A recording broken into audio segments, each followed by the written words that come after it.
Þessa helgi komandi þá verður hinn fræga keppni CFQ Worldwide. Hún er hverju ári, talkeppnin, ægilega gaman að taka þátt í. Benedikt hérna, Svensson, B3T, hann hefur staðið sem eindæmum vel í þessum keppnum alls síðustu ári. Þannig var það á síðasta ári, 2023, þá hann í toppsæti þeirra sem hafa frá Íslandi hafa nokkru sem tekið þátt í CFQ Worldwide á tali, 3.800 samband og þá 3,2 milljónir stiga. Þetta er alveg einstakt. Það er nú ekki eins og hann hafi slegið slöku við því að árið áður þá var hann í næst efsta sæti sem nokkru sem hefur verið hér á Íslandi með 3.000 sambönd og 2,2 milljónir stiga. Árið þar á undan, 2021, var hann með 3.300 sambönd, heldur fleiri með 2 milljónir stiga. Og aðrir hér heima hafa nú reynt að spjara sig, hvað heitir með Otradal? Þorvaldur Otradal, TF1MM, 1990, sko, það er 30 árum áður. Þá var hann með 2.900 sambönd og tæplega 2 milljónir stiga. Og hann Siggi Jakobs, sem alltaf með allra manna hressastur, T3CW, 1988. Með 4.100 sambönd, þá var hann bara á 20 metrunum og þá er ekki með jafnmörg stig en 4.000 sambönd, þetta er rosalega. Og við erum svo heppnir í kvöld að hafa Benedikt hérna hjá okkur og keppnin einum helgina og hann ætlar að taka þátt og hann er með reyndustu mönnum. Hann segir frá svo gjörðu svo vel. Takk fyrir. Já, það er svo komið fram að það er já. Ég var nú svona pínu hérna, þegar Andri hringdi og vildi hafa fyrirlesturinn núna. Ég var 2 dögum fyrir keppni, þá var ég svona, var ekki allt og þess, en svona planið er yfirleitt að maður reynir að fara, eða vera búinn að undirbúa sig og fara inn síðan á staðinn, sofa út á morgun, taka frí í vinnunni og reyna að sofa eins mikið því að en svo er þetta búið að vera þannig hjá mér að það er búið að vera ekki að gera í vinnunni og svo sumarið fór ekki alveg eins og átti. Þannig að ég var svona ekki alveg búinn að ná að sinna þessu, þannig að svona aðeins búinn að skala þetta niður, þannig að þetta er nú sleppur í þetta skipti.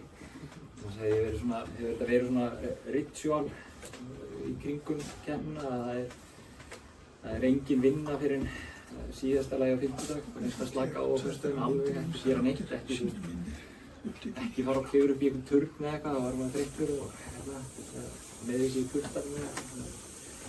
Og verður að fara vel með þig? Já, en ég sem sagt, ég var svona, ég var beðinn að tala CQ-keppnina og ég ætla að fara aðeins yfir CQ-keppnirnar.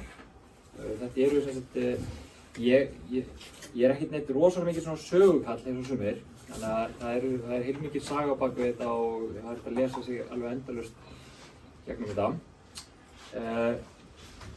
Og ég sem sagt, þannig ég ætla bara að fara aðeins yfir þessar munin á þessum CQ-keppnum. Þetta eru svona keppnir sem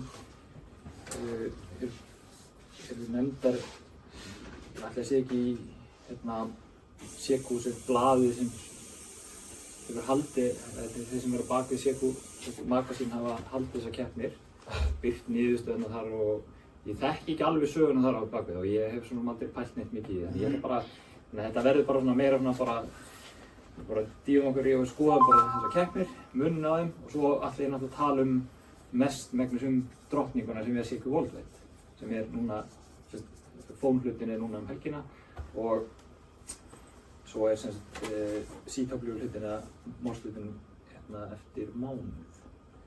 Þannig að þetta eru nokkrar keppnir og þær eru sem sagt, þær heita sem CQ Worldwide og það eru sem sagt koma á 3 mótum, sem sagt SP, CW og RIGBY. Og það er svona smá munur hérna, þær eru svolítið sumar svolítið litar af því að þær eru frá Bandaríkjunum, þeir startuðu þessu, þannig að þeir hafa verið að tróða inn sko fylkjónum stundum í multiplayerum eins og ég ríkti. Ég vona að það sé rétt, ég var að lesa í gegnum þetta, ég man þetta ekki alltaf sko. Og það er sem sagt og hérna er sem sagt það er bara, þær eru á þessum föstu helgum alltaf, það er alltaf, SSB er alltaf síðasta helgin, fulla helgin í október. Og þetta er svona sett þannig að þetta eru yfirleitt síðustu helgarnar í mánuðinu. Svo reyndar svo CQWPX, hún er svolítið öðruvísi, ég fer aðeins í gegnum hver munurinn á þessum keppnum. En þetta eru þessar keppnir sem eru ekki, eins og Óðinn segir alltaf, allir geta talið við alla. Þetta er ekki sem sagt heimurinn á móti Bandaríkjunum eða eins og Skandinavíu-keppni þar sem Skandinavíu á móti heiminum og Skandinavíu hafa ekkert upp á því að tala við hvern annan. Þannig að þetta eru þessar svona stærstu keppnir af því það geta allir tala við hvern annan og fá stig, nema við fáum ekki stig fyrir að tala við aðra Íslendinga. Þetta er DX-keppni. Og CQ Worldwide er að ég held þessi elsta keppni, 1948 og byrjaði á Morsi. Svo er þessi digital keppni, ég hef aldrei séð hana sko, en hún er þarna, en hún er voðalega lítil svona þáttaka í henni. Ég skoðaði statana bak við hana og þetta er einhverja 1000 stöður sem skilja loggum. En hún er þarna og það er svo sem væri áhugavert að skoða hvernig hún fer fram. CQ 160 er náttúrulega bara á 160 metrunum og er mjög gaman, sérstaklega þegar að leita löndum. Það er náttúrulega margir sem virkja stöðvar á 160 metrunum, stóra keppnistöðvar og að nýta sér það þegar allir fara í loftið að gefa multiplayer á. Og já, þannig að sem sagt ég ætla aðeins að sýna bara sko, þetta er alltaf þessi spurning, er amatörrætti að deyja? Er á leiðinni niður? Hérna er sem sagt svona fjöldi logga sem eru skilaðir inn, þetta er svolítið svona, ég sýni gröf núna eftir, en það er sem sagt nokkuð svona, jafnt á milli SSB-hlutan og CW. Það er náttúrulega, WPX er eitthvað, hún er óvinsælli út af númerunum á Morsi örugglega. Það er svona og það eru menn svona kannski minna spenntir fyrir henni, af því þar er sem sagt Exchange er serialnúmer og það er alltaf svolítið að vera á Morsi og þannig að það er svona eðlilegt að það er miklu færri sem taka þátt í SSB-keppnum 160 og það er bara miklu erfiðara. Hérna eru mótteknir loggar í CQ Worldwide og þetta virðist bara, já svona síðustu árin, það er nú ekkert mikla breytingar, það hefur verið einhver svona smá stígandi, en það er allavega að þetta er ekkert að deyja sko. Það er nú jákvæð við og þetta er alltaf að verða, við sjáum það í skorunum líka, þetta er alltaf að verða brjálæri og brjálæri, hækka bara skorunum en setja ný met hvert einasta ár sko. Og það kemur reyndar líka inn þar að tæknin á bakvið og sérstaklega í Morse-hlutanum hvernig menn það hefur verið svona mestar framfarir í skorinu á Morsi. Það eru kannski fleiri svona geimverur að koma fram sem geta það er svona genaafbrigði af amatörur sem geta operera 48 klukkutíma í Morse-keppnunum með 3 talstöðvar í einu. Þannig að þess vegna höfum við verið að sjá netin vera slegin þar hvert einasta ár. Það er náttúrulega markmið keppni, það er náttúrulega fullt af fólki sem þolir ekki keppnir, það er alveg bara helviti keppnir, alltaf keppni og þetta er bara, sumir þolir ekki digital-mótin og sumir þolir ekki þetta og sumir þolir ekki hitt og þetta er búið að vera heilingi, þær eru búin að vera þarna alltaf, þannig að menn geta haldið á hún að ferja steinum þar sko. En það er en þær hafa sem sagt kosti fyrir almenna radioamatör og ég fyrir aðeins inn á, en þetta er, ég held að þetta sé svona þessi tvö markmiðin eru, æfa amatörunum í viðskiptum og framfæri í tækni, en svo er þetta bara keppni. Menn vil það, sumir eru með mikið keppniskap, getur hafa kannski annars endað í fótbolta eða eitthvað, ég veit það ekki. En já, og akkur taka þátt, bæta okkur, keppa þar á ræðtæmundurra. Ég held nú að svona fyrir flesta er þetta bara svona að keppa okkur sjálfa, bara sjá hvað við getum, setjum okkur einhver markmið og gera betur en síðast eða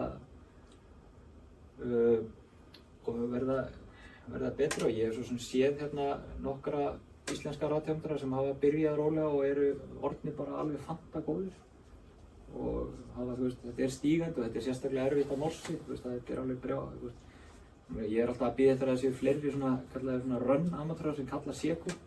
En það er bara alveg, það þarf töluverða þjálfun og sérstaklega á morsi. En svona, já, aftur fyrir þessa almenna amatörunni, það er alveg, sérstaklega í Síkju World, þetta er alveg fullt af djúsi DX í gangi. Það eru, menn fara á allar þessar eyjur, allar eyjurnar í Karíbahafinu virkjast. Það er bara, allir koma allar eyjurnar þar í gang, stóra keppnistöðar. Og fullt af löndum í Suður-Ameríku, Afríku, ríki, einhverja skrýtnar eyjar þar sem menn fara á að virkja. Þannig að það er alveg,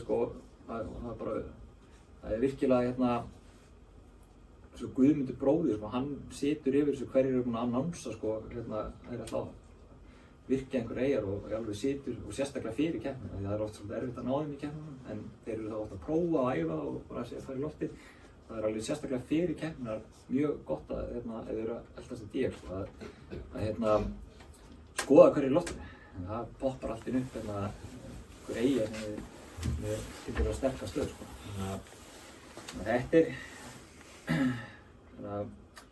en markmið þetta er svona bara gaman. Ég hef voðalega gaman að þessu, annars væri ég ekki í þessu, en þetta er svona, en þetta þarf ekki endilega menn við erum allir í þessu hobby á okkar eigin forsendum, þannig að það er bara, menn finna sér eitthvað hobby í þessu hobby en það er líka hægt að skoða þótt að þú sett ekki einhver keppnis amatör, að það er samt, það er hafa smá kost líka þannig að það eru, það fara stóra stöður í lofti á stöðum sem eru mögulega heyrast bara einu sinni á ári, eins og sérstaklega þessar Karíbahafeyjar, þær heyrast þarna í keppnum. Já, svo bara með stigasöfnun, þetta er sem sagt, þú vinnur ekki á QSO-fjöldanum, þú vinnur á stigum, þannig að þú getur verið með rosalega mörg QSO, eins og Andrés fór aðeins yfir síðustu árin hjá mér, að ég var oft með fleiri QSO en færri stig, og það er svona, kemur svolítið inn á skilyrði og strategíu í keppnum, hvað skiptir máli, fyrir aðeins nánar út í það. Og heildastigin er já, við fáum það svolítið, má flókið hvað það færi mörg stig fyrir hvert QSO, fyrir aðeins í það nánar, en heildastigin eru punktar og svo þessi margfaldarar. Þeir ekki mismunandi þessi margfaldarar? Jú, það eru mismunandi eftir reglunum í keppnum, þannig að ég skal sýna ykkur aðeins bara eftir smá, þannig að það er þannig að ef þið eru konum með 1000 þjóðverja, þá er það 1000 stig. En ef þið eru konum, eins og ég sé ekki voltað, en ef þið eru konum með 1000 Amerikana, þá er það 3000 stig. Og svo margfaldast það allt. Þannig að það munar svolítið að maður reynir að ná þessum punktum eins mikið upp á maður og elta margfaldarna til að fá einhver stig, alveg stig.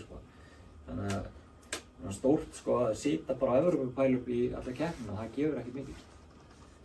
Þannig að, veitu, hvað er það? Nei. Ég ætla ekki að fara rosalega mikið í reglurnar. Það er bara eitthvað sem menn þurfa að lesa reglurnar og átta sig á því. En í Síkju Worldwide, þá farið þá notum við þessi Síkju zone, ég sýni ykkur það betur á eftir. Þannig að þú færð nýtt zone per band og nú er ég svona að tala með að þú ert all band sem þá öllum tímum sinum og þá er mjög mikilvægt að reyna að fá sem flest, þú þarft að fá þú þarft að ná Evrópusónunum á öllum böndum, þú þarft að ná, þú þarft að fara í gegnum öll böndin og ná öllum sónunum, það er alveg og svo er það nýtt lamb per band, þannig að það er ansi margir markvöldarar og þú þarft að ná þjóðurunum á 160 og ítalunum og öllu þeim til að fá, það er mjög dýrt að sleppa 160 metrunum í CQ World Cup þegar þú ert fólband. Og við fáum sem sagt 1 punkt innan heimsálfu fyrir hvert KSO og 3 punkta eða 3 stig fyrir utan heimsálfu. Svona er bara reglan og hún býtur okkur illilega í raskatið.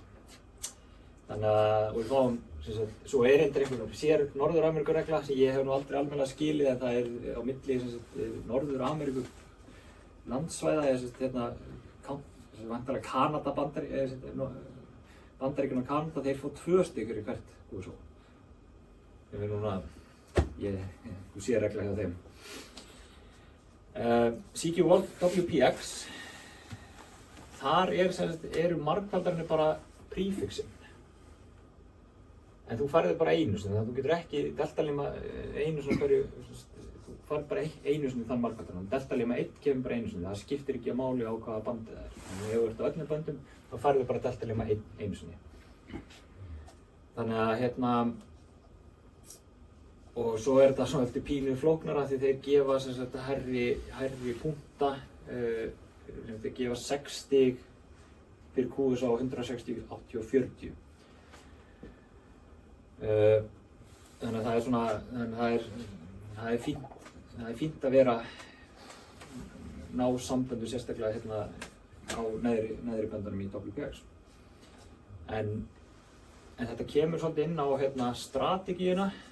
Þegar þú ert allband í WPX að það skiptir ekkert svo mikið, þú getur bara lagt áherslu á 1 band þótt að það sért allband. Þú græðir ekkert, þú veist, ef 15-20 er opnið þá bara ertu á 15 því það er meira pláss þar og skiptir í máli. Þú ætti ekkert að safna endilega vera að safna svakalegum kúðursakleika á 20.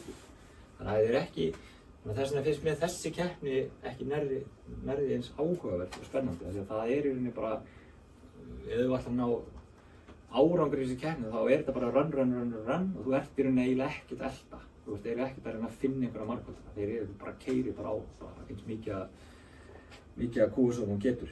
Þannig að og ég fer aðeins yfir strategíunni í CQ World Cup. Ok, hverju vinna keppnina og af hverju? Og ég myndi nú að vinna stóru stöðunar alltaf. Hvað áttu við með stóru stöðunar? Hvernig það skilgreint það? Ég myndi segja sko þessar ofurstöðvar sem eru með sko loftnetagalla, kannski 4-5 stóra turna með stökkum eins og K3LR og kannski eins og Normennir og þessar virkilega stóru stöðar. Sko getur lítil stöðinni? Já. Með stjörnu, það er vinna stóra stöðuna alltaf, eiginlega aldrei. Það vinna eiginlega aldrei. Eru keppnirnar sanngjarnar? Nei, það eru ekki sanngjarnar. Strategía, hún er mjög mikilvæg og sérstaklega í CQ World Cup. Getur TF unnið CQ World Cup? Þegar ég er að segja unnið, þá er ég að vinna á heimsvísu. Hvað haldið þið? Nei, vegna skilyrða. Já, vegna skilyrða. En ef það eru rosalega góð skilyrði. Já. Getur við unnið? Er ekki svindlað í svona? Já, það er svindlað, fullt svindlað sko. En ég ætla að segja ykkur að við getum ekki unnið það. Við getum bara ekki unnið þessa keppni. Við getum unnið hann í Evrópu, mögulega. En við getum ekki unnið hann á heimsvísu. Og ég fer inn, ég skal sýna ykkur aftur. Hérna er þess að, nú eiginlega svona shifta ég bara yfir í CQ World Cup, svona mestu liti, en því að hún er mest spennandi. Þetta er þetta Sónmap, CQ Sónmap og mjög fyndið að ég var oft hugsað með það hvernig ósköpunum var þetta ákveðið og ef þið lesi á CQ World Cup síðunni þá er þetta eiginlega bara, þetta var einhver gaur sem teiknaði þetta og það veit enginn af hverju þetta er teiknað svona. Það var bara teiknað svona, það er eiginlega, þeir segja það bara að það er eiginlega ekki alveg vitað af hverju eða þú veist hver pælingin er. Ég veit ekki hvort að þið sjáu hvað er helsta vandamálið í þessu korti. Svona upp á margfaldara að gera. Því að hvert zón er að fá nýtt zón, en þá er það margfaldari.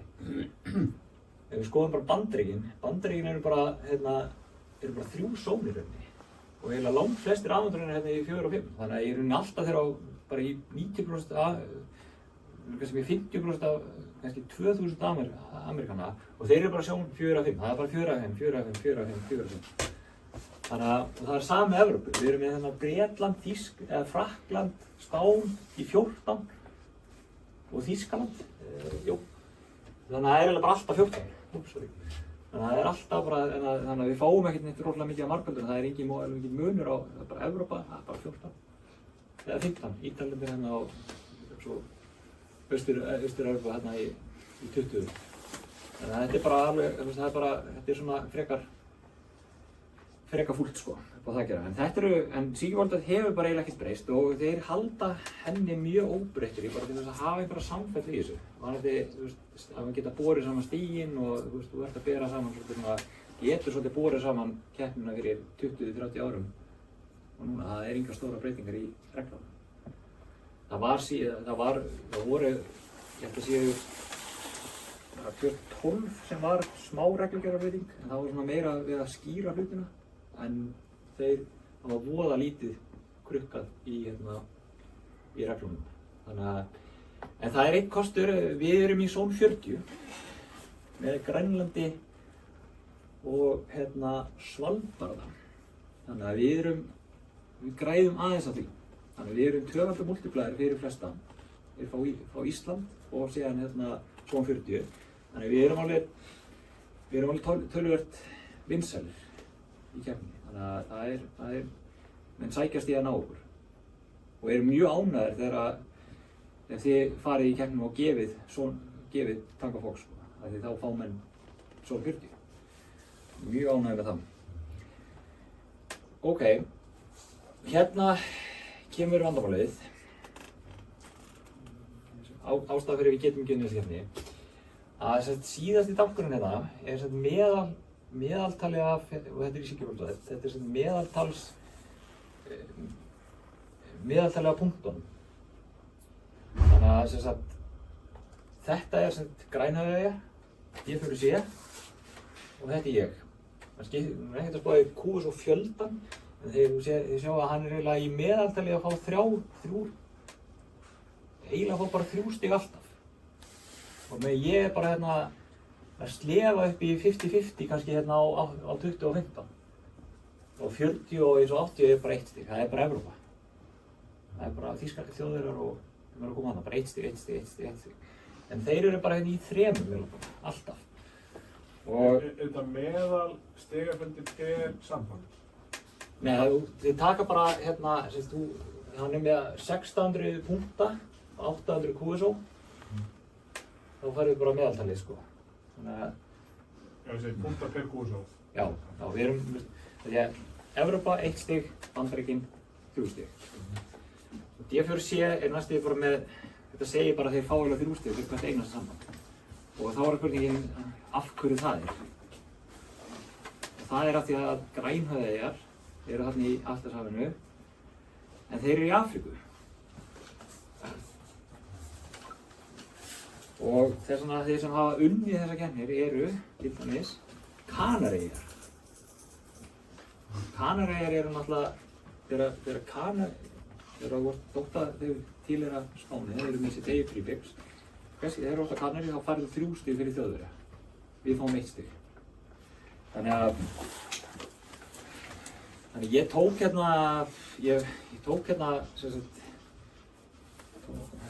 var dauðatímanu í vinnunni, ég tók alla sem hafa unnið keppnina, skrifaði einhverja Python-skriftir sem fóru og sóttu á QS locatorinn, eða hvar stöðin er, og setti þetta upp í kort. Þannig að hérna sjáu þið hverjir hafa unnið multi-flokki, það er stærsti flokkur í keppninni. Og hérna eru nokkrir kanar. Þessi 3 fyrstu, það er bara í byrjun keppninnar, 1940 eða 1950. Svo er það hérna K3LR og K1X6 sem eru hérna undantekningar, stórar, sem eru þessar stóru stöðvar. Það er unnið hérna KC1X6 vann hérna fyrir 4 árum. En þið sjáu hérna sko, og það er unnið, gallinn sá sko að ég held að þessi Curaçao hérna, stærra þessum. Það eru, þú veist, ég hefði þetta eiginlega að gera þetta með svona öðruvísi mappi. Það eru, þú veist, 5 vinn á bak við þetta hérna. Og hérna eru Grænhöfðaeyjar og það eru, þú veist, nei, er þetta Azores? Það er Grænhöfðaeyjar. Það eru, þú veist, 6 hérna, 7 hérna í Marokkó, eða þú veist, það eru miklu fleiri, sko. Þannig að þeir eru mjög, sko, svo er einhver svona anomaly hérna, Þýskaland, þetta er 1950. Svo Finnar, það er líka langt síðan, sko. Þetta er svona áður en þessar eyjar urðu virkar og svo er þetta svona enda og meira áberandi þegar við förum í bara single operator, einn all-bands. Þegar sjáum við hérna, sko, það er bara hérna og ekkert annað. Það er hérna, ég man ekki hvað þessi eyja heitir hérna, við vann hérna eftir hann. Seychelles eða? Já, þetta er Seychelles, það er rétt. Hún hétir reyndar allt annað, hún hétir... Já, hvað virkar ekki að fara í Asíu? Það er bara... Ísrael eða... Já, þú veist, Hvað þess? Ísrael tilheyrir... Er Ísrael í Asíu? Þetta er allt í Asíu. Já, það er rétt. Já. Þannig að þetta er bara hérna, þegar þú situr hérna bara, þú veist, þetta er bara, þú getur rétt ímyndað af hverju eru við með hérna verstu á Ísafirði. Þetta eru bara veiðimiði, hérna er fiskurinn, Bandaríkin, Mið-Evrópa og þú ert hérna rétt fyrir utan. Það er bara, þetta er trikkið. Að vera á þessum stöðum og plús að skilurinn eru bara fín þarna. Þau eru miklu betri en að vera, þú veist, eins og á Íslandi sérstaklega. Þannig að þetta er bara svona, þetta er pínu ósanngjarnt en þú veist, svona er þetta bara. Þannig að við getum ekki unnið, það er bara, allavega þeir mæta til leiks, það við getum kannski unnið að þeir myndi ekki mæta til leiks, en það er ekkert að fara að gerast. Þannig að það er bara svona. Þannig að en þetta eru bara leikreglur og við tökum þátt. Þannig að við getum hins vegar unnið í Evrópu, gætum mögulega og það við höfum, ég held að ef ég man rétt, ég kíkti á það núna eftir að ég ætla að taka þátt núna helginni á Singleband 15, bara vera 15 og Siggi, ég held að hann hafi verið í öðru sæti í Evrópu 2013. Það var bara ekkert langt frá að vinna í fyrsta sæti yfir Evrópu á 15 metra. Þannig að, já, það er bara já, ég var svona búinn að tala um þetta. Ég er svona bara aðeins þeir hafa einmitt haldið Siggi World bara mjög óbreyttri en Siggi WPX hefur breytt tölu. Þeir eru til dæmis, ég held að, já, ég sýni ykkur bara næsta sko. Það eru ég ætla bara ekkert að vera að flækja málið, en það eru við erum með, það eru yfirleitt í þessum keppnum sko high power kilowatt, low power og svo QRP grúpa. Þeir náttúrulega, við alltaf fara upp sko, ef þú ert að 5 þá máttu alveg skila lognum í high sko, en bara ekki öfugt. Það er mikilvægt. Og all-band eða single-band assisted eða unassisted, það þýðir bara að þú notar cluster eða reverse beacon eða eitthvað ef þú ert assisted. Og þeir eru búin að droppa assisted grúppunni út úr WPX, hún er ekki lengur til. Og það er mjög svona, ég held að það mun ekki gera í CQ World Web, en þetta er auðvitað það sem er mest svindla á. Mjög nálægt síðan powerlimitum. En þeir eru með sko einhver tól til þess að reyna að finna ef fólk er að nota cluster. Ef þú ert mjög mikið að skipta á milli tíðina og bara elta eitthvað sko. Greinilega náður ekki að bara hlusta og finna á stöðina, þetta er bara að negla bara fram og tilbaka. Og þá geta þeir séð það og þá henda þeir annarkvæmt disqualifier eða henda þeir út eða setja þeir bara í assisted grúppuna. Þannig að það hérna, og ég ætla ekkert að, við erum ekkert að fara hérna í multiflokkana, þeir eru til þess að gera flóknir á milli keppna, fjölda þáttöku, og ef menn er að spá í því að þá lesa við bara reglurnar vel. Ég hef reyndar aldrei mikið pælt í þessum undirflokkum, en þú getur farið í svona undirflokk, eins og Classic sérstaklega er vinsæll í CQ World Wed og þá er það bara svona undirflokkur og þá er ein stöð, engin cluster og 24 tíma hámark. Rookie og Youth, þetta er þessi Youth undirklassi er tiltölulega ný, hann er tiltölulega nýr í alltaf CQ World Wed. Já. Er ykkur séns á 100 vöttum að geta verið með rönn? Já, ég hef alveg keyrt rönn á, sérstaklega á 10 metrum. Já, ég hef um 10 metrar á. Þannig að það er meira pláss þar. Já, ég held að ég sé þetta á glæru, ef þið, fyrir þá sem verður með lítið loftnet og með lítið keppnistöð, þá er nær, við getum bara gleymt í að fara að rönna á 20 metrunum í CQ World Wed. Það er bara, þú veist. Hvað er rönn? Hvað er rönn? Já, ég kem inn á það seinna, en það er, við kallum rönn þegar þú kallar CQ. Já.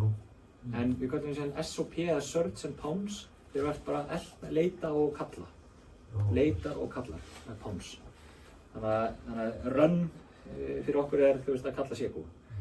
Og þetta er náttúrulega bara ástæði fyrir að maður er hérna mánudeginum eftir svona keppni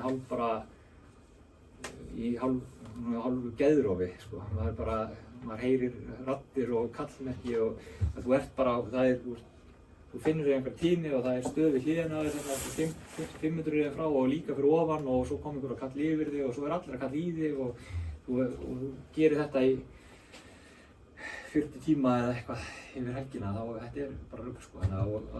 Og þú þarft, sko, og þetta er kannski ástæðan fyrir að, og þessi regla, þetta með power-regluna, það er þess að keppni leyfa 1,5 kW eða hámarki í landi með það kilowatt, þetta hér. Þannig að, og þetta er náttúrulega eitthvað sem er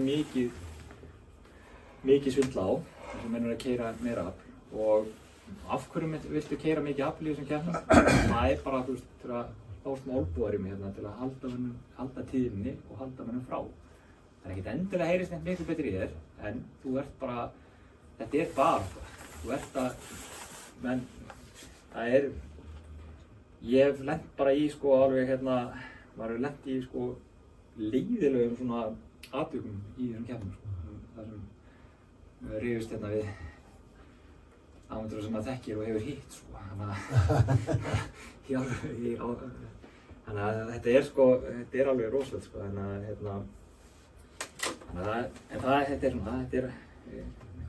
er bara eins og it is what it is, alltaf þessar helgar, ég ætla bara svona að sýna, sko. Spurning, Benni. Já. Þeir sem er á hérna 5 vöttunum QRP, bæta því við kallmerki eða hvað? Nei, það er, sko, þetta er alltaf eitt sem fer nú svolítið í taugarnar þegar menn kalla QRP, sko, því það er náttúrulega, þetta er ekki viðurkennt viðskipti, held ég, sko. En við segja þetta, stroke QRP, en það hefur ekkert, en vitandi það að maður stundum heyrir þetta og who's the QRP, en þetta fer í taugarnar mér í keppni þegar maður gerir þetta. Maður skrifar þetta ekki inn í loggin, sko. Þetta er ekki, þú átt ekki að gera það, sko. Fæstir sem er í keppnum skrifa inn QRP í loggin. Já, þú ert ekki með, þú sækir ekki um loggbóka, kallmerki á loggbókinni sem slash QRP, sko. Þetta virkar ekkert, sko. Þannig að, en þú veist, já. En svo er náttúrulega... Ég rekir mig á það, þegar menn eru að senda kort á milli í keppnuna, að þá eru þeir að taka fram á kortinu hjá sér að þeir séu QRP. Já. Það er óbeint, þeir eru óskættir að ég skrifi QRP á kortinu. Já. En þetta er svona... En þetta virkar samt alveg að segja QRP, sko, því að maður er svona... Þú svarar núna frekar. Já, maður heyrir þetta, alltaf heyrir þetta QRP, sko, who's the QRP? Þetta komast einhver vinn í gegn. Þannig að það er alveg, þú veist... Já, þið fá einhver svona já, Það er alveg eins með mobile og portable sko. já, maður heyrir þetta sko, þú veist þetta móbælinn. En í keppnum sko, ég er þannig sko að, í rönni að þá er, ef þið hefði einhvern veginn verið í svona svakalega rönni sko, að það er merkilegt hvernig heilinn virkar. Því maður þarf að ná einhverju til að ná, því þú þarft að halda, þú ert komin inn að gíra að halda dampi og þetta er það fyrsta sem maður læsir sig inn á. Bara hausinn á mér læsist, það eru mörg kallmerki í gangi sko, maður heyrir eitthvað og það er bara fyrsta sem maður oft sko, ótrúlega oft sem bara, akkur tók ég ekki þessa sterkustu þess að ég las síðan allt kallmerki eftir, en það er bara seint sko. Það eru kannski 3 sem kalla og svo kemur einn sterk, en maður byrjar bara í hausnum, það bara komið einhver veikstöðan á baku og maður bara svo ef maður mínútu að afgera hana þegar voru komin nokkur kallmerki sem maður hefði getað tekið bara strax sko. En það er bara, hausinn á maður bara að hlusta á bara, þetta er bara það fyrsta sem maður læsir sig á sko. Það er alveg, og þetta er svona það sem kemur svolítið sko með reynslunni þegar maður er búinn að vera lengi og sérstaklega lengur í keppninni að þá fer hausinn að gera þetta því að annars er þetta svo erfitt. Þú getur ekki beðið eftir fullu kallmerki alltaf sko, eða þú þarft að læsa inn á eitthvað kallmerki strax og vera síðan pínu heppinn kannski með að já, ég kannski, ef einhverju hafa áhuga á sko sem meiri tæknina bak við keppnina í loggforritinu, en það er það sem var svona, ég hef bara sagt örstutt frá því, það sem var þeirlega svona mesta hugljómun hjá mér í þessu keppnisdóti er svona hálfgert svindl sem er þessi check callsign gagnagrunnur í forritunum. Vitið þið hvað það er? Það er sérst listi og núna er það þannig að þegar þú lokar keppninu þá segir hann viltu uppfara kallmerkja gagnagrunninn. Þannig að keppnisforritin eru með lista af kallmerkjum sem eru í keppninu. Þannig að þeir sem taka þátt alltaf í keppnum eru alltaf pottþéttir í þessum lista. Þannig að ef ég næ til dæmis bara 3 LR, skrifa 3 LR, þá kemur upp á gluggann allir sem eru í keppnum sem eru 3 LR. Og þetta er sérstaklega gott á móti könunum sem eru með löng kallmerki eins og kíló ekko 2 MMR. En ef ég næ 3 MMR þá er bara 1 kíló ekko þarna í listanum. Og þá skrifa ég bara kíló ekko 3 og svara bara kíló ekko 3 MMR. Og ef hann segir bara 595 þá er það bara búið. Þótt ég náði ekkert fyrirlutanum af kallmerkinu. Því að þetta kemur bara, hann er í keppnunum og svo líka verður hann grænmerktur eða stöðvar sem maður er búinn að vinna þegar ná á í keppninni sem eru þá bara komin á annað band, þá er það bara grænmerkt og þá er maður svolítið bara svona sure á því að þetta er bara rétt sko. Þannig að þetta er bara, þú nærð bara svona 20-30% aukning á hraða við að gera þetta. Af því þú nærði þetta ekkert alltaf í svona miklu pælupi, þú nærði ekkert alltaf fyrirlutanum á kallmerkinu. En ef þú nærði nægilega miklu, sérstaklega þetta eru, því flóknari sem kallmerkin því betri. Ja, það eru þá færri með þessa combination af stöðum. Hvaða loggforrit notar þú? Ég nota DX-logg í dag.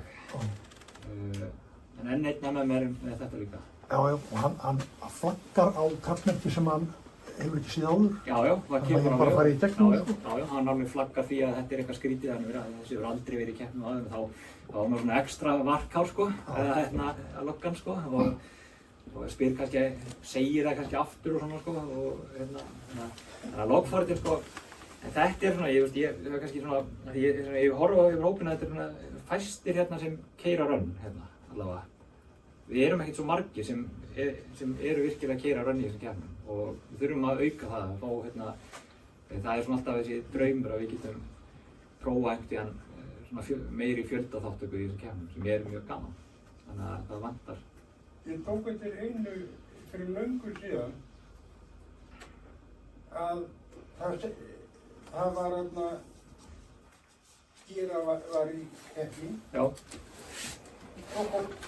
Svo kort til staðfestingar, það passaði í lokin. Svo fór ég yfir, eftir að þeir voru búin að fara yfir, þá var þessu sambandi hent út vegna þess að það væri vegna þess að það var tvítekið. Já. En þá voru þeir að miða við allt annað garðmerki. Já. Hvað heitir þetta? TX Run? Hvað það er? DX Log. TX Run. Ég fer aðeins yfir eftir, ég fer ekkert í forritin en það er alveg sér kapitali. En vindtest, sko einu sinni, þegar ég byrjaði þá var bara vindtest með franskt forrit. En það dottið út?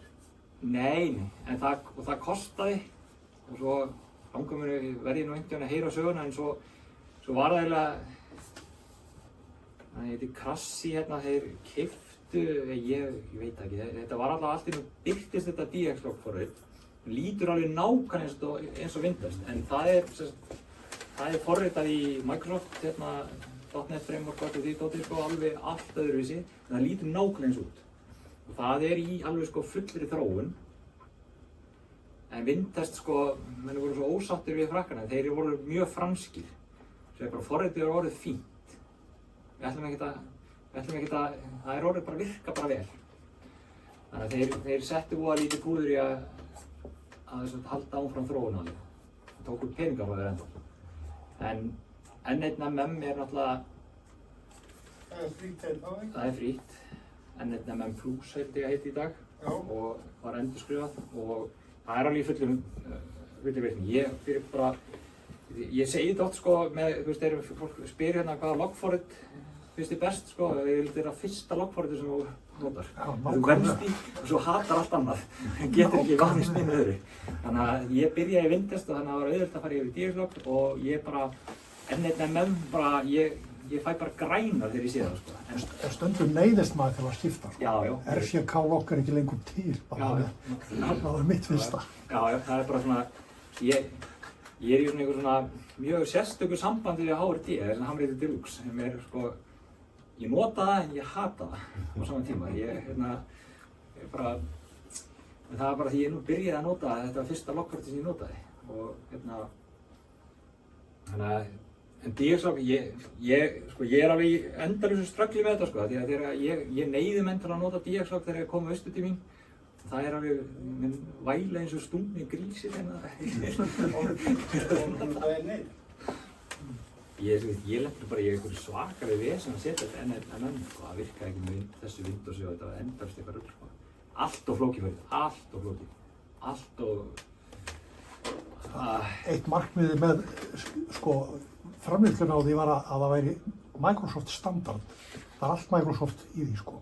NNM? Já, með þess að database-inu á bakvið það. Já, þeir brjóta allar hefðir í viðmóðsforritin. Það er bara... Þeir nota ekki þetta á Microsoft tæki og tóma. Ég veit það, þeir tekst samt að sko brjóta allar hefðir í viðmóðsforritin. Database með Access, þú getur opnaðan bara ekki Access. Ég vil helst ekki vita því að sé einhver gagnagrunnur að undir kerandi og alls konar. Þetta er fínt að hafa þetta bara í texta sko. Eins og DX Log gerir ennþá núna sko. En það er plussir svo því, þetta eru, ég meina, ég segi bara ef þú veist D4C getur notað DX Log og K3LR getur notað N1MM þá er þessi forritin allt í lagi. Það er allavega, þú veist, þetta er allavega það gott að við einhverjir smá kallar getum notað þetta sko. Þannig að ég ætla nú ekkert að ég veit eins og sko ég hef notað N1MM í rétti því það er betra. Alveg bóttið. Ég tók mörgum klukkutímum að reyna að fá vindtestur að virka í rétti. Það enda alltaf með að ég fór bara í N1MM. Þannig að það er bara svona. Þannig að þetta eru en já, svo bara svona, ég ætla aðeins bara, ég langar bara að sýna ykkur að sko,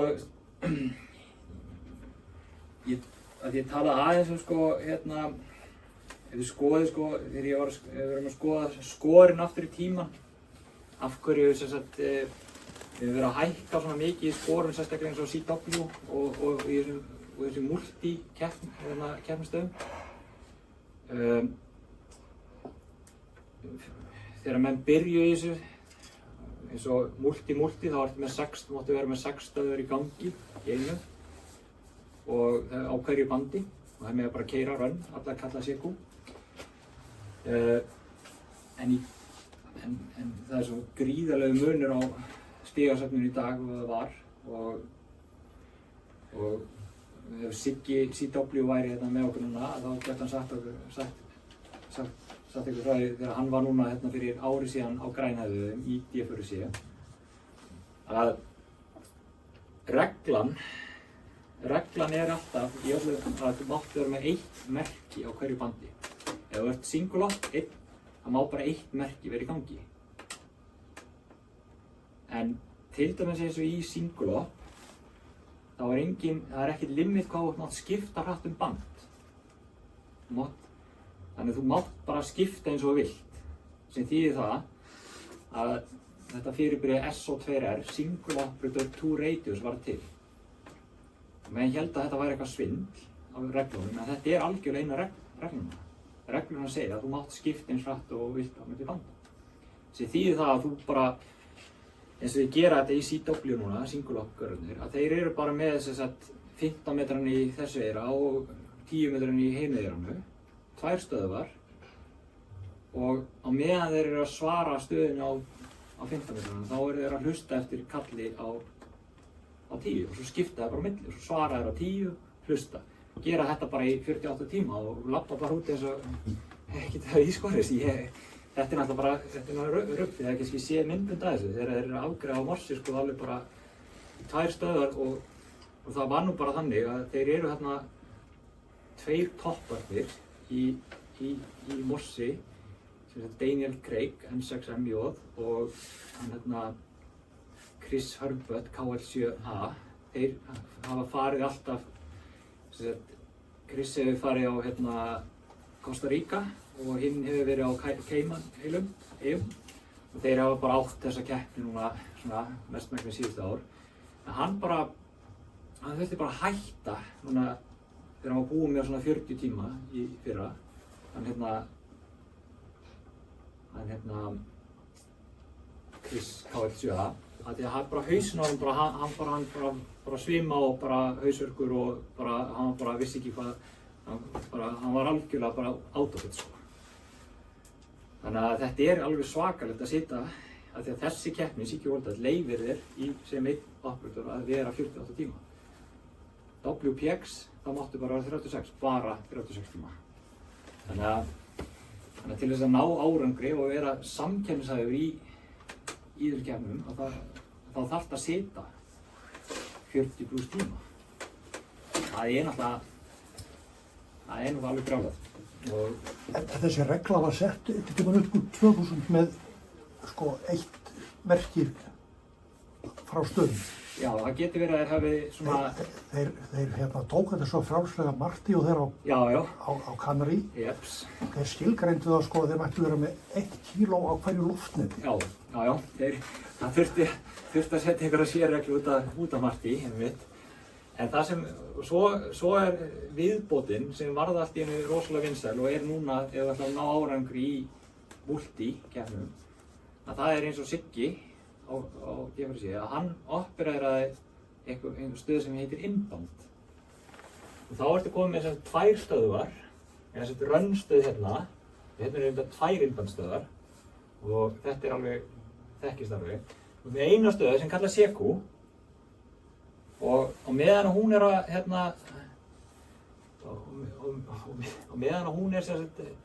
hlusta þá eru þessir gaurar hérna, kannski 2 gaurar, Siggi var hérna á innbandstöðinni, að kalla í annan á milli, á sama bandi.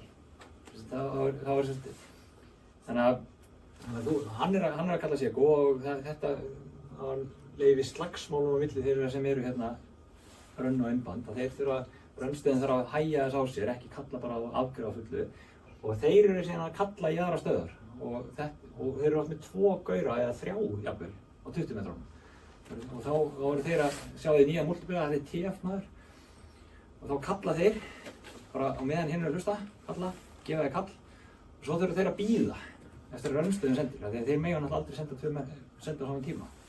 Þannig að þeir eru að bíða og þetta er alveg sérstaklega pirrandi fyrir okkur hérna, eða eina rönnstöðunar. Ég lendi mjög oft í því að, ég lendi í með Sigga, að Siggi kallaði í mig, að ég heyrði þekkt hann bara hann kallaði D4C og ég bara, já, D4C 5940, svo heyrði ég ekkert í hann. Svo kom hann ekkert aftur. Og þá var það því að hann fékk ekki slott til að senda tilbaka 5933. Það var eina sem ég þurfti að fá frá hann, 5933, takk. Þá var ég bara D4C 5940, D4C 5940 og svo alveg eftir smá tíma og fyrst, fyrir nokkrum árum, þá var ég ekki búinn að átta mig á því hvað var í gangi. Og þá, ég var alveg major pirraður þegar Stöð kallaði mig, svo Papa 3 Whisky, Aruba, þeir kölluðu Papa 3 Whisky, fænum 33 og ég bara Papa 3 Whisky, fænum 40, ekkert svar. Ég var, hvað er málið? Hann var kveldsterkur þegar hann heyrði í mig og svo Papa 3 Whisky, fænum 40 og það er svona eyðilegur allan rytman hjá manni og allt og svo eftir bara smá tíma þannig að Papa 3 fænum 33 og þá var ég búinn að afgreiða annan og fór allt í rugl í loftforritinu og þannig að þetta er alveg, en þetta er rosalega list, en þetta fórum menn að uppgöta að þetta var fyrst bara svona gimmick á meðan menn voru svona að fatta og svo voru það rússarnir á Aruba held ég, Papa 3 Whisky, ekki Aruba er Papa 3 Whisky, þeir fættu það að menn fóru að taka þetta því að fyrst voru þetta kannski 5.000 QSO og 100. Svo fór þetta að breytast, að þetta voru alltaf náttúrulega 1000 á móti 4000 og multiplier allt. Og þá fóru menn svona, og nú er þetta bara orðið algjörlega bara krúsjart fyrir multistöðar að vera svona. Þannig að þetta, eins og þið sjáu, þetta, flækjan á bakvið þetta er alveg gríðarleg. Þannig að það þarf að vera interlock, þannig að þið sendi ekki og svo þurfum við að læra að vinna saman og þetta er svolítið vesen. Eða nota flex. Eða nota flex. Þegar flexin leyfir þér að 2 notendur noti saman sömu stöð. Þannig að þess vegna er flexin eina ástæðan fyrir að flexin er svona vinsæl. Faktisk eru þeir að stela af þér möguleikanum að vera hár. Þeir eru að draga þau niður. Nei, það er bara eins og ég var að segja með multiplierarnir skipta svo gríðarlega miklu máli. Já, en þú ert að marg kalla í... Já, þeim er alveg skítsamið það. Já, þeim er alveg sama þátt að þeir sé að tefja mig, það er bara þeir frá stíði, þeim er alveg sama, þannig að það er ekkert, þú veist... Bara betra fyrir það. Já, það er bara... Herði, en já, þetta er ekkert mikið lengra, en hvernig tekið þátt? Bara alltaf síðasta helgin í október, konan kemur alltaf hérna þegar ég sagði þetta fyrir 5 árum að ég er alltaf upptekinn síðasta helgin í október. En ekkert satt í það. Og hérna er bara að velja contest-hugbúnað, NNMM, DX-Stock eða Vindest. Það eru einhver contest-mót í, mixinu og HRD, ég veit ekki hversu góð þau eru. En það er ekkert mál að DX-Stock bara installaði og bara starta keppninni og svo importar eitthvað lognum eftir að ég uppáðast loggforti. Ég til dæmis opererar alltaf í DX-Stock. Ég nota það sem loggingforritið mitt og importa sem ég í HRD fyrir loggbókina og allt þetta.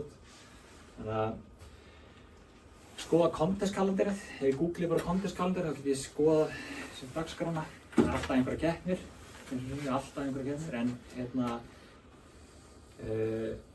Lesa reglunar, vera með það alltaf hreinu. Það eru mismunandi reglur náttúrulega og mismunandi exchange. Það er yfirleitt það sem þið þurfið bara átt að gráða hvað exchange er notað. Er það serialnúmer? Og þá er náttúrulega, og það er sérstaklega í serialnúmer keppnum mikilvægt að vera með contest forrit sem gefur ykkur rétt serialnúmer. Það er svolítið svona, getur verið svolítið pirrandi þegar fólk er ekki með það á hreinu þegar þið kalla í mann og númer. Það er svo náttúrulega alveg 10% amateurum, sérstaklega eins og í sakkinu sem við vita ekkert að það er keppning gangi og kalla bara í mann og svo maður eitthvað að biðja númer og þeir bara, hvaða númer vil? Maður má eiginlega ekki segja honum að segja bara einn. Það er einhver klausi í reglunum hjá þeim maður megi ekki segja það en En svo bara að setja markmið, það þú veist, bara að gera, þú veist, flestir eru náttúrulega bara að gera betur í síðast. Og svo náttúrulega, þú veist, ef maður ég ætla að sýna ykkur það bara aðeins í lokinu, að það eru fullt af opnum sloppum sem hægt að ná ykkur í met og svo eru nokkur met sem auðvitað hægt að ná. Og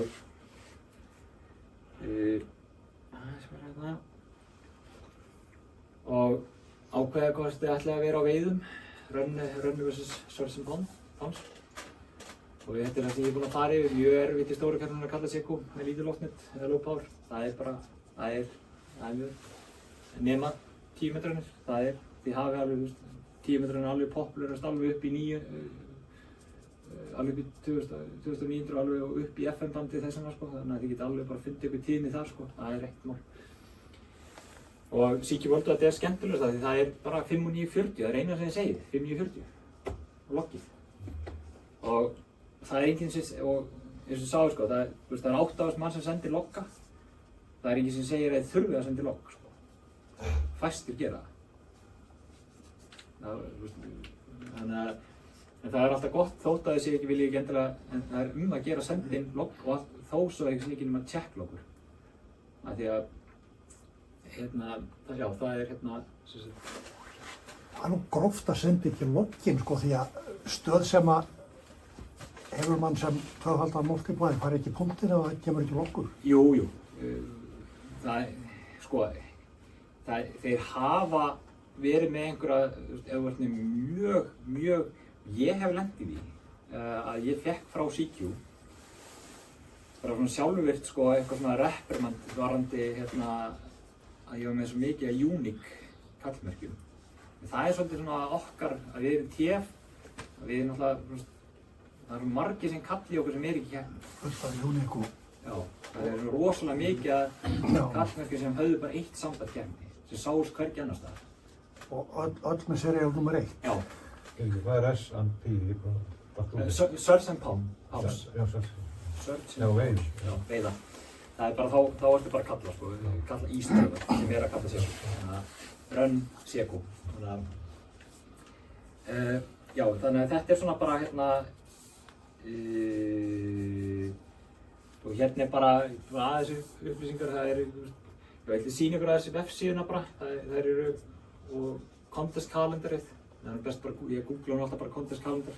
Það er linkur á hann í CQTF alltaf, já. öllum tölblögum. Og svo eru líka náttúrulega Ameríkukeppnir. Það er svona næst, Siki World þetta er uppáhaldskeppnin mín og svo er ARFDF sem er mjög fín eða það er bara við á móti Bandaríkjunum, en hún er mjög skemmtileg. Það er önnur svona, ætli það sé ekki næst besta keppnin, ég held það sko. Ég held það sé stærri en WPX, eða mjög svipuð allavega. Það er það bara, já, býtu við, loka end, sjó, og, já, ég ætla bara að sýna ykkur sko, þetta er, við vorum aðeins að tala þetta sko, hverju hafa unnið keppnina, þetta eru sem sagt, þetta er single up og þetta er ekki 8, þetta er Barbados, Papa Juliet 4 kíló er Bonner, Canary, Caribbeia, ég man ekki hvað hann heitir, Margo, Barbados, Margo, Azor. Þetta er bara þessar eyjar sko, síðustu þetta er bara, þeir vinna þetta alltaf sko. Reynda að koma hérna hás í 8A sem er Galapagos, það var einhverjir sem voru þar. En þetta er bara þetta er algjörlega dóminerandi þessar eyjur. Það er bara því miður. Þetta einstaklingskeppni, er þetta ekki flokkað í? Jú, ég er að sýna, þetta er single up, all band. Og aðeins að zooma inn og þetta er þetta er sem multi, þetta er sem stærsti flokkurinn, það sem eru stóru stöðarnar sko. Og þar sem sagt hefur verið hérna sem sagt Marokko, Grænhöfðar, Papatíli 2, hvað er þetta? Karbía og svolítið spes að KC1X6 tók þetta þarna 2020. Já, ætli það hafi ekki verið, var COVID 2020? Jú. Já, það er bara verið, þeir vinna þetta bara því að það voru svo mikla takmarkanir á ferðalögum. Þeir gátu manna stöðina sko.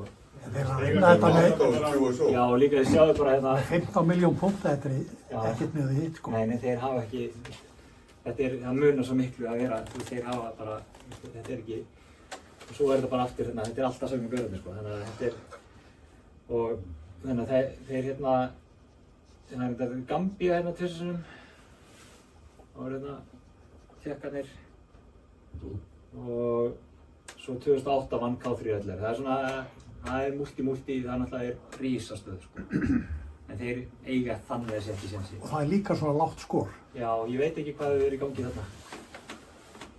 Ég er bara, já, það er eitthvað, ég veit ekki hvað. Efnahagshrun. Efnahagshrun. Bankahrunið. Já, enginn að ferðast eða eitthvað, ég veit ekki.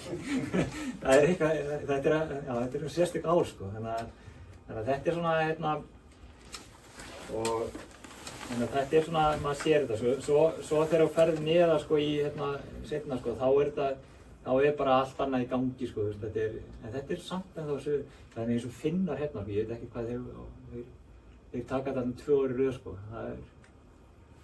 þetta eru 2 mismunandi, þetta er svo 2 AM, ég veit ekki hvað stuð þetta er, en þeir eiga alltaf hérna, en þetta er ekkert, þú veist, það er, þannig að svona er þetta bara, og svo aðeins að skoða bara, ég ætla að sýna ykkur, já þetta er svona, aðeins að svona aðdreina, ég vil lesa þetta. Þetta eru svona metin hérna fyrir Ísland og við eigum hérna IRA, þetta er þegar Marti kom, ágætis met sko, þegar þeir voru hérna í Þróttheimum og þetta hérna, hér í whisky er að Svíarnir komið það í mannrétt og voru með Jóni hérna. Nei, það getur ekki verið. Það stemmir ekki. Hvað getur þetta? Nei, ekki internet. Ok. Svo er sem sagt á ég þarna þetta Single Up High frá því fyrra. Yngvi á hérna helviti flott með þetta, þótt þetta sé ekki í hátala, þá eru samt yfir 2000 QSO á bakvið þetta hérna með hérna á 10 metrunum. Það er mjög flott sko. Ég reyndi að slá það var, náði 2013 í svakalegum skilurum en tók hérna svona lífskontest hérna, hvað ég segja, svona hérna leksíu það sko að ég svaf út á sundinu og svo þegar ég vaknaði það var bara alveg þvílík skilur þannig að ég bara drullast á fætur það ég kannski ná þessu það var svona hérna og svo á Siggi hérna alveg sko þetta met hérna á 15 er sko þetta hérna hann var með svo 20 metrar er náttúrulega bara opnasta bandið það ég held ég alveg 4 sambönd á baku þetta helviti flott verður örugglega seint slegið en þetta hérna þarna er hann með sko 100 og ég ætla ekki að vera í þetta opið hérna næst svo jú sko þetta er það sem ég ætla að reyna við núna þetta er alveg brjálæði sko það er 2013 þá er hann með 3400 sambönd 30 sem svona og 131 hérna land. Það er nú helviti gott fyrir 30 klukkutíma. Þannig að hann hefur verið alveg í svakalegu stuði þarna. Þetta er alveg verið svaka rönn hjá hann og skilin hafa verið alveg brjáluð. Hvaða mótum voru hann? Þetta er SSB. SSB. Já. við skoðum aðeins aftur hérna Ísland, metin á CW. Já, sem sagt, já, það er einhver Finnarskratti sem hefur alveg svaka metirna. Ég veit ekki 10-3 whisky. Ég veit ekki hvað stöðan var, hann lítur að hafa verið. Veit einhver eitthvað þennan? Whisky, þá var hann hérna bróðir hans Sigga, Óli. Já. Og Jónas og Siggi voru á bak við þetta. Ok, já, það er alveg. Já, þetta er alveg. Þetta var klubbstöð sko. Já. Þetta er alveg svaka flott með sko. Þannig að það eru, en það er líka það sem ég sjá hérna sko, það eru sérstaklega hérna í low-power sko, eru no entries sko, þannig að það er hægt að taka eitt samband hérna á 40 og fá minna á netinu sko, bara setja inn loggin sko, en það eru svona kannski eins og low á 100 vett á 15 sko, og minna 10-3 þú veist, þetta er Martin Sverrisson. Já, það ekki, já. Já.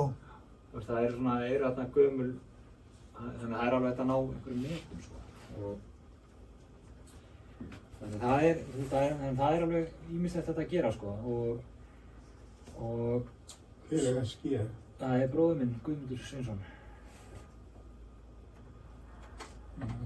Og svo er hérna, Andri gleymdi að minnast á það sko, en ég á svona 40 metri sko. Það var það sem ég ætlaði, það var markmið nr. 2 í fyrra sko. Það var að það var held ég grænlendingur sem var með það, ég man ekki hver átti það sko, þannig að ég náði að slá svona 40 metri. Þannig að það er það sem við, getum keppt við þá. En gallinn við Grænland, ég veit ekki hvort þið erum átt ykkur á því, að það er eitt ósanngjarnt við Grænland. Er það í Ameríku? Já, þeir fá nefnilega 3 stig fyrir Þjóðverjann sko. Og þeir eru sunnar en við, geta að færi tölvöld sunnar en við. Ég veit ekki, þannig að það er þannig að þetta er ekki alveg, það er ekki alveg víst að maður getur náð að halda þessu lengi sko. Einhver fyrir loftið þarna. En þetta er svona þannig að maður svona, en það er rosalega, þetta er rosalega mikill, þetta er svolítið svona að ætla að fara að keppa við einhver met eða, og ég raunin sko, eftir síðustu keppnina þá var ég eiginlega bara að hugsa sko, nú tökum við bara multi, ég nenni þessu ekki aftur sko, ég var alveg bugaður eftir, ég held ég var operera 41 klukkutíma. Er pappiðinn í þessu SG? Nei, er þú fyrir? Nei, ég og bróðir eru með gömlu kallmerkinu hans. Já. Þannig að hann var, SG er fyrsta kallmerkið og svo tók ég 10 hérna. Já. Var hann aldrei í þessu? Jú, hann var alveg á kemnum? Eitthvað. Já. Jú, hann tók alveg þátt í kemnum. En átti kannski engin met sem slík sko, en það var svona meiri veði kall sko. Já. En þetta er bara, þetta er svona það sem maður hefur áhuga og þannig ég er svolítið svona, maður þarf eiginlega svona að líkamlega og andlega undirbúa sig vel fyrir svona keppni ef maður ætlar að stefna einhverjum árangur sem þýðir það að maður þarf að sitja í stólnum í 40 klukkutíma. Þetta er bara, við höfum haldið, það hafi verið haldnir fyrirlestrar en alveg sérstaklega mataræði og bara undirbúning og það eru... Taka bara blóðfyllingu? Já, þú veist, þetta er alls konar sko, þú veist, maður þarf að passa sig vel hvað maður borðar. Það er til dæmis ekki kaffi, þú veist, kaffi og orkudrykkir eða ekki á laugardeginum. Ég er handviss að það eru margir af þessum keppnisköllum sem er eins og sko kóreaskir tölvuspilsunglingar þeir spila í bleiu til að þurfa ekki að fara á klósetti. Herði, en sko frægasta dæmi er frá Marti að þeir sett upp þvæglegg. Þú veist, þannig það er menn fara alla leiðis sko. Það er sko ég get svona bara, ég hef svona verið að stúta þessu, en ég get sagt ykkur bara sko að það var, að ég talaði um SO2R aðeins, þetta Single Lock 2 Radio, að ef þið sjáu myndir sko, þið getið sett upp stöðuna, ef þið eru með 2 talstöðar, þið getið sett þetta upp á 2 vegu, þið getið verið með 1 tölvuskjá og 1 tölvu og 1 lyklaborð og 2 stöðar og þá skiptið þið bara á milli, bara með vöru upp og niður, hvor stöðin þið eru aktífið, þá bara fer glugginn á milli, þú ert að senda þessari. Þetta var eitthvað sem var Japani, frægur kontestur, ég man ekki alveg nafnið, hann fattaði það að með því að splitta þessu upp í 2 lyklaborð. Við getum með þess að binda þessi DX-logg og N1-nefnum bjóða þeir upp á að tengja 2 lyklaborð við sömu tölvu. Það var 1 skjá en 2 lyklaborð. Þessi hreyfing að fara á milli lyklaborðuna hjálpar þér að það fari ekki allt í rugl í hausnum á þér. Þetta, og þess vegna eru langflestir sem sjáuð operera, SO2R, eru með 2 lyklaborð. Það er bara til þess að fá þessa skiptingu, þegar þú skiptir yfir hægræðir og ert að afgreiða það sem er í hægræðir og skiptir sér á milli. Það er nóg að hafa 2 lyklaborð. Þeir eru flestir með 2 tölvur og 2 skjái, þannig að þetta er algjörlega skipting á milli. Annars fer bara allt í rugl í hausnum. Það er bara búið að skoða það og þess vegna það er einstaka aðilar sem eru með bara 1 lyklaborð. Það virðist vera eftir þegar þú ert búin að vera í 30 klukkutíma í rönni með morsi bæði í eyruna, þú hættir bara að það gerist eitthvað. Herru, slúttum þessu. Ég var að spurning. Já. Ég sé þú ert með loftnetin fyrir utan bæinn sko. Já. En hvað þú sjálfur staðsettur? Í eina sessunni þegar þú þarfar þetta? Nei, yfirleitt tek ég þátt á staðnum. Já. Það er nú bara þægilegra, það er betra að vera á staðnum og líka það er bara engin truflun. En reglurnar eru þannig að ég má taka þátt remote. Þannig að við gætum talað allavega, við farið ekki um þessar reglur og talað um það í heilt kvöld sko, en reglurnar eru að öll loftnet verða að vera innan í 500 metra radíus við stöðuna.